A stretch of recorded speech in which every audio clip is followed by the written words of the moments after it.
శ్రీరామ జయం. మహాలయ పక్షంలో కొన్ని ప్రత్యేక సందర్భాలు ఉన్నాయి. అందులో ఒకటి భరణి మహాలయం. భరణి మహాలయం అంటే ఏమిటి? ఈ రోజున ఎందుకు ఏర్పాటు చేయాలి? ఎవరి కోసం ఏర్పాటు చేయాలి? ఎట్లా ఏర్పాటు చేయాలి? గతించిన పితరులు ఏ తిథి నాడు మరణించి ఉంటారో ఆ తిథి ప్రమాణం ఆ తిథి నాడే ఏర్పాటు చేయాలి. తిథిర్విష్ణు తిథిర్వారం నక్షత్రం విష్ణుదేవచ యోగశ్చకరణం చైవ సర్వం విష్ణుమయం జగత్ తిథే శరీరం దేవస్యాత్. ఇలాంటి ప్రమాణాలు అనేకం ఉన్నాయి కనుక తిథి ముఖ్యం అంటున్నారు. తిథే ప్రమాణం నిజం కూడా. ఈనాటి కాలంలో చాలామందికి ఈ జ్ఞానం తెలియక తేదీ డేట్ వారీగా ఏర్పాటు చేస్తూ ఉంటారు. తద్దినం కానీ ఆబ్దికం కానీ డేట్ అంటూ ఉంటారు. అది తప్పు. తద్దినాలు డేట్ ప్రకారంగా పెట్టకూడదు. అజ్ఞానంతో చేస్తున్న పని. గతించిన ఆ తల్లి తండ్రి ఆ గతించిన రోజు నాటి తిథి మాసం తెలుసుకొని ఆ మాసంలో ఆ తిథి ఆ మాసం ఆ పక్షంలో ఆ తిథి ఆ రోజుననే ఏర్పాటు చేయాలి.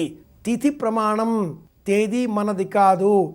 చాలామంది తెలియక తేదీ ప్రధానంగా ఏర్పాటు చేస్తూ ఉన్నారు. అది దోషం. అది పితృకర్మ ఆచరించినట్లు కాదు.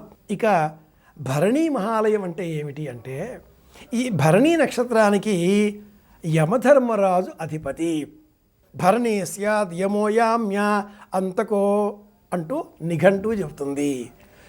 ఇలా చూసినప్పుడు దక్షిణ దిక్కుకు అధిపతి యముడు.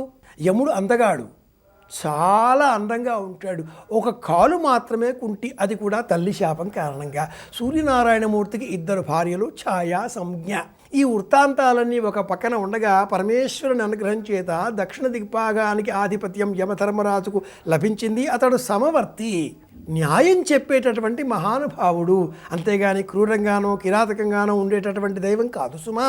పితృదేవతలకు సంబంధించి ఈ నరకలోకాల వైపు మార్గం కాకుండా పుణ్యలోకాల వైపు మార్గాన్ని సూచించేటటువంటి దైవం కూడా యమధర్మరాజే. సమవర్తి కనుక అతడి ఆధిపత్యం గల భరణి నక్షత్రం ఉన్న రోజున తిథి ప్రామాణికంగా మనం పక్షం పెట్టాలి. కానీ 27 నక్షత్రాలలో ఒకే ఒక నక్షత్రం, అది భరణీ నక్షత్రం. ఈ నక్షత్రం ఈ 15 రోజులు 16 రోజులలో ఏ రోజు వస్తుందో ఆ రోజున భరణీ మహాలయం అన్న పేరిట పితృదేవతలకు సంబంధించి తర్పణం విడిచిపెట్టాలి, ఉపవాస వ్రతం పాటించాలి. ముఖ్యంగా తండ్రి గతించిన వారు భరణీ మహాలయం అన్న పేరుతో తర్పణం వదిలిపెట్టినట్లయితే ఆ గతించిన పితరులకు ఉత్తమ లోకాలు లభిస్తాయి. సమవర్తి ఈ కర్త చేసిన పుణ్యఫలాన్ని వారికి అందించి స్వర్గలోకాల వైపు వారికి దారిని చూపిస్తాడు అని కూడా శాస్త్ర ప్రమాణం.